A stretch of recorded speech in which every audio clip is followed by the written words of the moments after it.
guys! So today I'm going to show you how to basically make kind of a picture like this. I'm going to show you some of the steps I would personally take, but everyone does Photoshop a little differently, so just keep that in mind, that there's many possibilities when you're making art. So here is a photo that I took of a Berkeley musician like last year or something, and I know she likes stars and astrology, as you can see here. So to really visualize her love for that, or her personality, you could say, I am going to make her into some stars, which is cool. I like stars too, so cool. So the first thing I'm going to do is go to my picture of her, and I'm going to use my quick selection tool that we should all be familiar with. It's right over here on the left side on the toolbar. You can see it right here. So I have a pretty small brush size, and I'm going to make sure, and I want you to look at the top left-hand corner right now, my brush size is pretty small. I'm going to keep my hardness where it's at, and then I'm going to just make sure that I'm on the plus sign for the quick selection and not the minus. As you should know, the minus subtracts from the selection.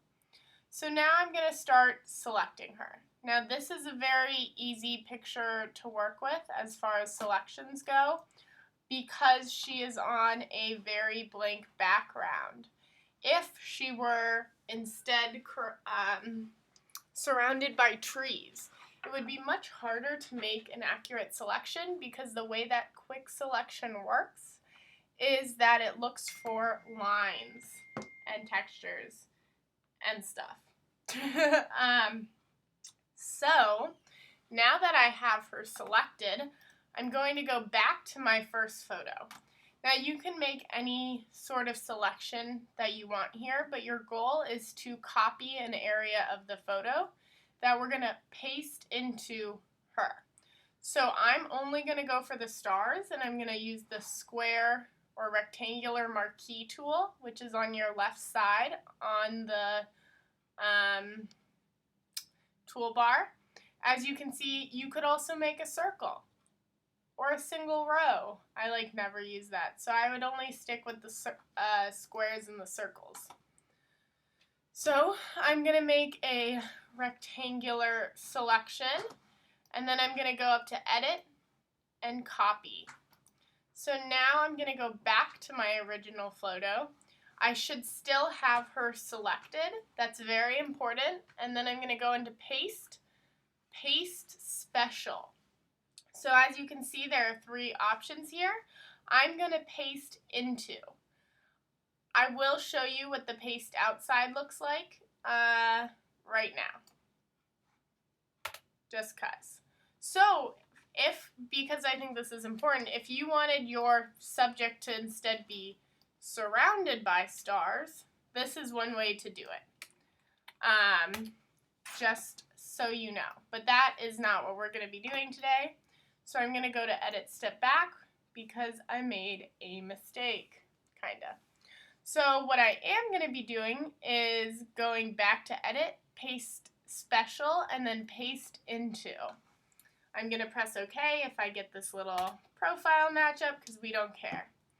So now I have part of my stars here, but it's not covering her whole body. That's because I had selected a rectangle, as you can see. So what I'm going to do is go to Edit, Free Transform. This will allow me to scale and rotate my stars however I want. So I am going to rotate them and just have them kind of fit right into her. So what we're doing, if you look to your right, the right side of the computer screen where the layers window is, I'm making a layer mask. Now we just learned about layer mask, but this is another way to make a layer mask. It's a little bit different. But as you can see, right here is the layer mask, which means that if I were to take, and as you can see, my layer mask or my blanket is black, and this area where we are revealing the picture is white, because white is to reveal and black is to conceal. So let's say I wanted to fix up some of this hair or something. I could go to my paintbrush tool and get the white color swatch, and I'm doing this all on the left side where the tool thingy is. So I got my paintbrush and I got my white color swatch, and I could erase or add this whiteness to make the rest of the stars appear. So I just wanted to point that out. That's not how I'm going to specifically be doing this project, but since we just learned about layer masks, I think that you should be aware that you could do that. Now my opacity for my paintbrush was at 50%, which is why those stars weren't coming in so clear. If I really did want to get some of these hairs, by zooming in and adjusting my brush size, I could kind of paint them on. It looks a little funny though, but you know, I should do that.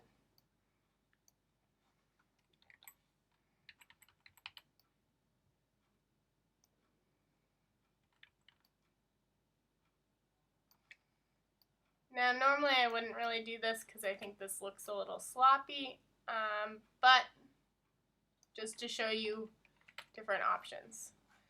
So personally, I would probably not do this if I was doing this for some kind of assignment, but you get the drift. So now you can see that she is covered in stars, but I kind of want some of her facial identity to be there. I don't know what I'm trying to say.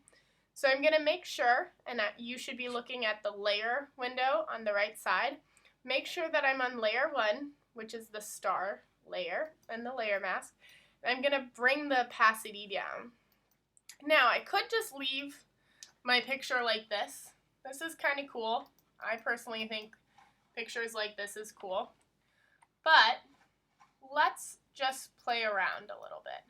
So I'm going to lighten my opacity so I can see what I'm doing, and then I can either use my black paintbrush, so I'm on the paintbrush, I'm bringing my opacity down just a little, and my color swatch is set to black. I could adjust the layer mask and reveal the image that's underneath, which is her, you know.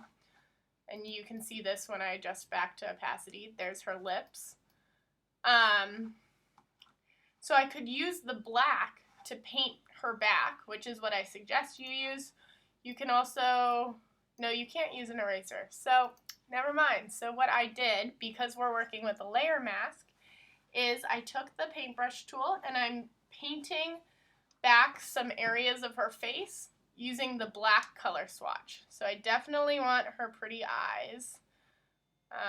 That makeup is so, oops, I went a little too far because her makeup is so pretty.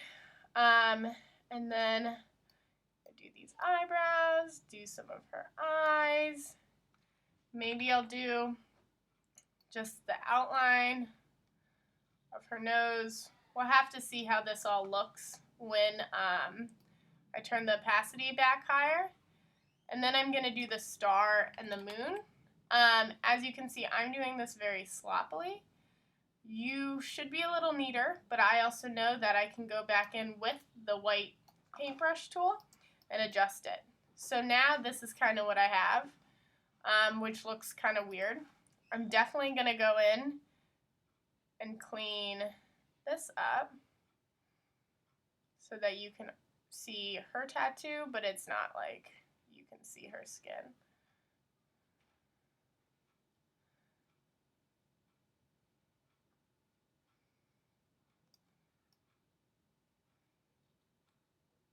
But again, I'm doing this pretty sloppy just so that you guys get an overall drift. So now her face looks, oops, I just deleted everything. So I'm going to go to Edit, Step Backwards. Her face looks kind of weird. I'm definitely going to hide her nose. I think that's really weird. But I do like how her lips look. Although I wish that I could see her teeth. So I'm going to use the black tool, or the black paintbrush tool again, to just show the rest of her lips. Now, that's nice. And then I think what I'm going to do is cover up some of the skin around her eyebrows. I like seeing the eyebrows because it kind of humanizes people, but it's a little weird. So here's one way to do this. We could also turn the fill or the opacity down.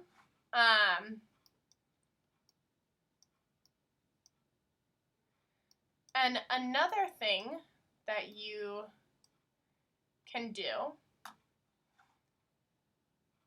is, oh, sorry, I got lost for a second, is go back to that background layer, reselect your person with the quick selection tool, which I just did very quickly. And now I'm going to take the eraser tool. Ooh, that's gross. So I don't want it to be gray. Maybe I will, set it to black. So I'm going to cover her mostly all the way. I like her face, so I'm just going to keep that there. And now I'm going to turn on my layer that I have on top. If I adjust the fill back to very filled, oh, I should adjust. So now you can see her tattoo, but her tattoo is no longer there since I filled her in. So I'm going to use the white paintbrush to cover that up. Now we have stars again. So now you have, you could either have her like this, or I have a much more opaque version, or a less opaque version, that allows me to see her face, but the rest of her body is stars. So if I were to then deselect, it's a little rough. It's really straight lines, and I think that's fine on her body, but her head looks a little funny. If I had more time and wasn't doing a tutorial, I'd probably have done it slower, and that would look a little different. But this is also just one way you could do it. I suggest that you try this out once. You could try it on the portraits we made that we did with our spirit animals. You could do it on any photo, really. But to paste into a selected object is pretty cool. So I just want to remind you one last time how I did that. Let's say that I hadn't colored her in. I would use the quick selection tool to select her. Oops, that's not working. I would use the quick selection tool to select her. I would select another area of another photo, copy it, and then go to Edit, Paste Special, and then paste into. Alright, why don't you guys give this a try? Have fun. Yay!